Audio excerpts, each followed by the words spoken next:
Salut à tous, ici Dorado accompagné de Rémi pour la suite de la série Time Out pour une nouvelle vidéo où aujourd'hui on va voir les différentes catégories des tournois ATP et leur importance auprès des joueurs. Comment vas-tu Rémi? Et avant de commencer, gros pouce bleu les amis pour soutenir la série et nos différentes chaînes. Salut à toi Dorado, merci beaucoup pour parler un peu de tennis, ça fait plaisir. Il faut. On va parler d'un thème qui est un peu généraliste, que ceux qui s'intéressent un tout petit peu au tennis vont savoir, mais je suis certain que tu vois des personnes comme toi qui ne s'intéressent pas forcément au tennis ne savent pas forcément vraiment comment le mécanisme qui est à comprendre. Il n'y a pas de, c'est pas un truc, voilà, c'est pas sorcier non plus, ce qu'il faut savoir. En gros, je vais le faire dans l'ordre décroissant, donc c'est-à-dire dans l'ordre de la plus grosse importance au moins important. Donc, en premier lieu, vous avez 4 tournois du Grand Chelem. Qu'est-ce qu'un tournoi du Grand Chelem? C'est en gros les tournois les plus prestigieux qu'il y a sur le circuit. Donc c'est là où vous voyez généralement les Roger Federer, Novak Djokovic, Rafael Nadal, etc. C'est les tournois qui rapportent le plus de points, c'est ça pour le classement? C'est les tournois qui rapportent le plus de points. C'est les tournois qui rapportent, qui ont le prize money le plus important. Donc le prize money, en gros, c'est l'argent qui est distribué aux joueurs durant le tournoi. Donc à chaque stade auquel vous êtes éliminé, si vous êtes éliminé au premier tour, si vous êtes éliminé en qualification, si vous êtes éliminé en quart de finale, en demi-finale, bref, peu importe le stade du tournoi auquel vous êtes éliminé, dans n'importe quel et ça c'est dans n'importe quel tournoi, c'est universel, vous touchez un certain prize money et vous avez un certain nombre de points qui vous est donc donné à l'issue de quand vous arrêtez le tournoi. Donc ça c'est n'importe quel tournoi. Donc vous avez les tournois du Grand Chelem qui évidemment rapportent le plus d'argent et le plus de points. En dessous de ces 4 tournois du Grand Chelem là, donc je vais les donner.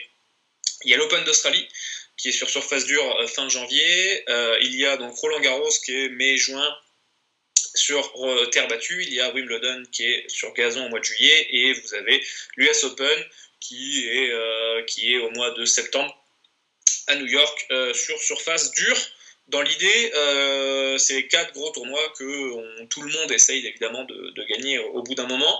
Ensuite, vous avez les tournois Masters 1000, donc qui sont, alors certains ont été considérés avant comme des tournois ATP 500, parce qu'on va voir juste après, qui est les tournois de catégorie inférieure.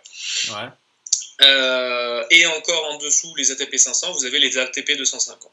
Voilà, donc en gros, l'ATP, ce qui consacre 4 catégories de tournois qui sont vraiment importants aux yeux des gens, c'est-à-dire que vous, en Argel, vous pouvez parier sur ces tournois-là, ces 4 catégories de tournois, tous les ATP 250, 500, Masters 1000 et Grand Chelem. En Argel, sur lesbook.fr, c'est ce qui est possible de parier. En Argel, vous avez la possibilité de parier sur les tournois qui sont encore en dessous, ce qu'on appelle les tournois Challenger, qui sont eux aussi dirigés par l'ATP, et ces tournois Challenger-là, donc là on est dans des profondeurs un petit peu plus dans le classement, on a des joueurs qui sont top 300, top 200, voilà, on est dans ce genre de classement-là, on a même des fois des jeunes qui arrivent et qui du coup sont top 500, mais qui percent, donc les mecs vont dans les tournois Challenger pour gagner des points, parce que les mecs sont en train d'évoluer, et gagnent des points comme ça pour ensuite accéder à des tournois plus hauts. Et vous avez l'ITF, donc là c'est la Fédération internationale du tennis, qui en gros eux s'occupent de tout ce qui est donc les tournois futurs, et eux aussi sont pariables en or argel, mais c'est pas le cas sur les book.fr.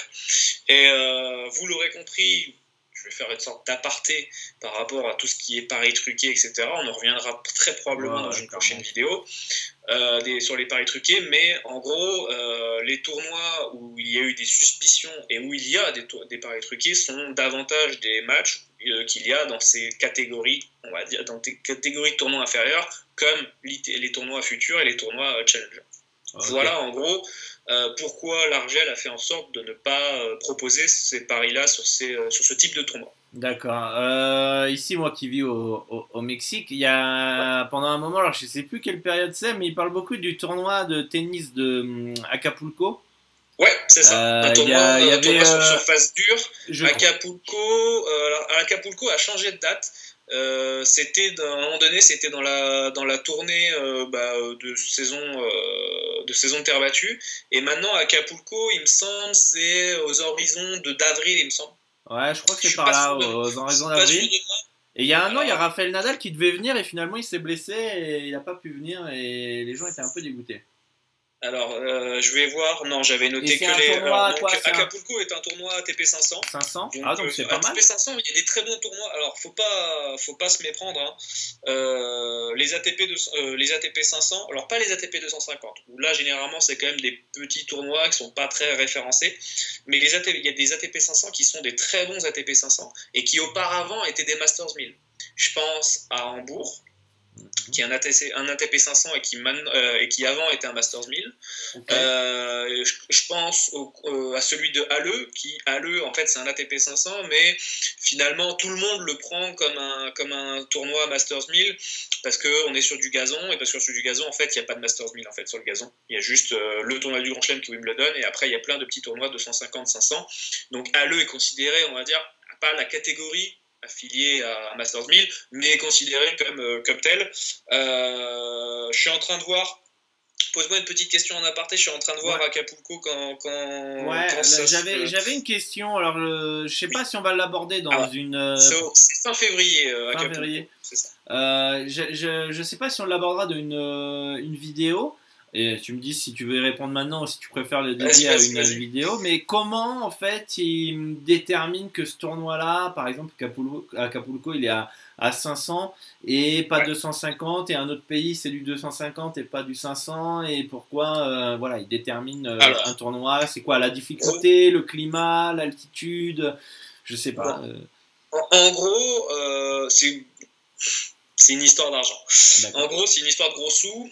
C'est une histoire aussi de propriétaires, c'est-à-dire qu'il y a pas mal de mecs qui essayent de faire copain-copain avec les présidents de fédé et tout pour faire en sorte que ça passe des strates à un moment donné. Mais on est plus sur une tendance de supprimer des tournois de petites zones. Donc là, par exemple, et en plus, le problème, c'est qu'il y a une question aussi de est-ce qu'il y a des supporters et tout. Voilà, par exemple au Qatar, il n'y a pas beaucoup de supporters. Là, on a vu, il y a des tournois en Inde qui se passent, il n'y a personne. Les joueurs n'ont pas envie d'y aller.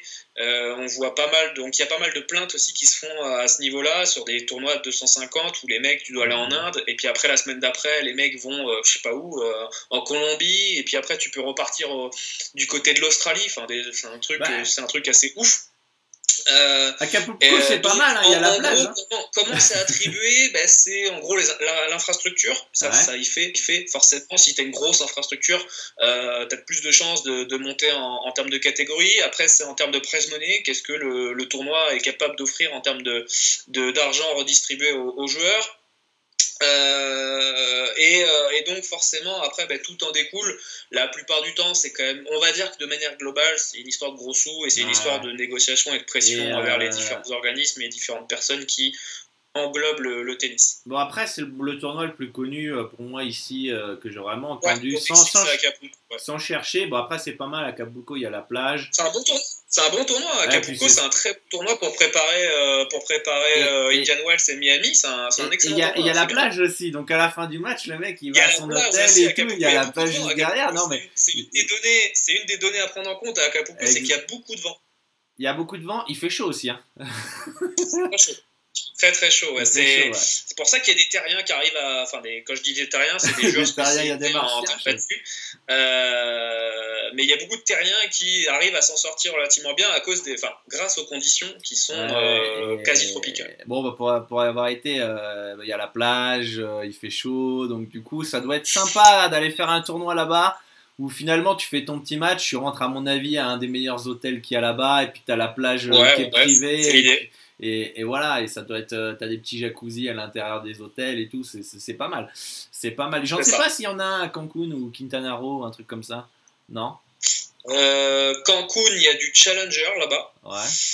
Il y a un tournoi Challenger. Après, je connais pas tous les tournois parce qu'en plus, tous les ans, ça change. C'est-à-dire qu'il y a des fois où il y a des tournois qui pondent un peu. Il y a les tournois 250, c'est un peu une valse. Hein. C'est-à-dire que par exemple, cette année, il y a eu des tournois en Australie qu'il n'y avait pas l'année dernière. Mais ça aide pas justement ça. C'est un peu une valse, quoi. ça aide pas justement un joueur qui se dit ah tiens, tu tournes à Acapulco ou Cancun, vas-y j'y vais, et puis au final ils vont jouer, ils vont essayer de choper un petit chèque et puis en même temps ils vont passer des petites vacances, quoi. Tu vois ce que je veux dire? Forcément, c'est pour ceux qui suivent un peu les aventures sur Instagram de Benoît Paire par exemple, il a pu le dire qu'en gros il préférait. Alors après voilà, c'est un personnage très atypique. Ça à prendre ou à laisser avec Benoît Paire. Hein. Soit vous adulez, soit vous détestez. Mais Benoît Paire en gros dit que il préfère forcément aller dans un endroit chaud où il fait bon vivre. Genre lui il va venir à Acapulco. Comment? Lui il vient à Acapulco tous les jours. Tu lui dis un dur en intérieur, je sais pas où, au Canada, là où il fait froid, il va se dire ouais non moi je vais. Ouais, après le Canada a des bons tournois aussi, donc là-dessus ils sont pas, il y a pas trop de soucis, mais non, mais tu vois, quand tu dois aller en Inde, les conditions sont pas forcément tip top en termes d'infrastructure, d'environnement, etc. Décalage horaire, donc tout ça derrière, t'es quand même, comme je l'avais dit hein, dans la vidéo précédente au niveau du calendrier, t'es entraîné dans une sorte de cycle où c'est sans fin, quoi, donc il y a une densité du calendrier qui fait que aujourd'hui tu es en Inde, demain tu es aux États-Unis, après-demain tu es en Europe, enfin ça va très très très vite. Quoi. Donc le corps est pas forcément adapté, même si les mecs sont entraînés et surentraînés, là-dessus il n'y a pas de. Voilà.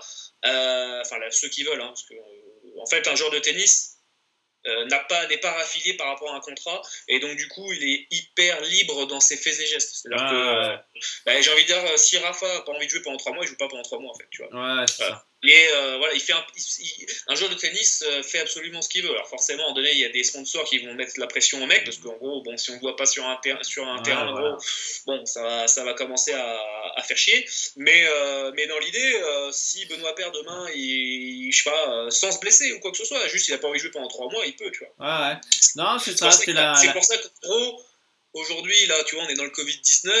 On va dire que le top 100 mondial, on va dire que eux, ils ont une santé financière qui est relativement bien, c'est-à-dire que, bon, admettons, ils ont de l'argent de côté, tu vois, ces gens-là, même s'ils jouent pas au tennis pendant 1 an, bon, ça va pas, ils vont être impactés, forcément, mais ça va aller, quoi. Alors que tous ceux qui sont au-delà du top 100 mondial, et je l'expliquerai pourquoi l'importance ultime d'être dans le top 100 mondial, dans une prochaine vidéo, c'est que tous les mecs qui sont en dessous, eux, ils sont obligés de jouer, quoi. Ils sont obligés de jouer et enfiler des matchs, enfiler des tournois parce que c'est ce qui les fait vivre tout simplement. Et c'est ce qui fait aussi qu'ils peuvent payer les voyages, les hôtels, les chambres et tout. Il y a des histoires assez ouf sur des mecs qui font des tournois futurs et challengers et qui en fait les mecs ont aucun confort. Ils dorment dans des voitures, ils prennent des douches dans les douches publiques. Il y a des trucs, il y a des histoires de tennismen qui sont des histoires réelles, qui sont des histoires très très folles. Et on abordera ça dans des prochaines vidéos, mais en tout cas, je pense qu'on a fait le tour sur le thème d'aujourd'hui qui était plutôt sympa. On a un peu voyagé à la plage. C'est ça. Je me suis revu un peu là, me baigner dans l'eau, mais voilà, c'était cool. Bon, on se retrouve pour une prochaine vidéo de la série Time Out et on vous dit à bientôt. Prenez soin de vous et grosses bises. Salut à tous. Ciao.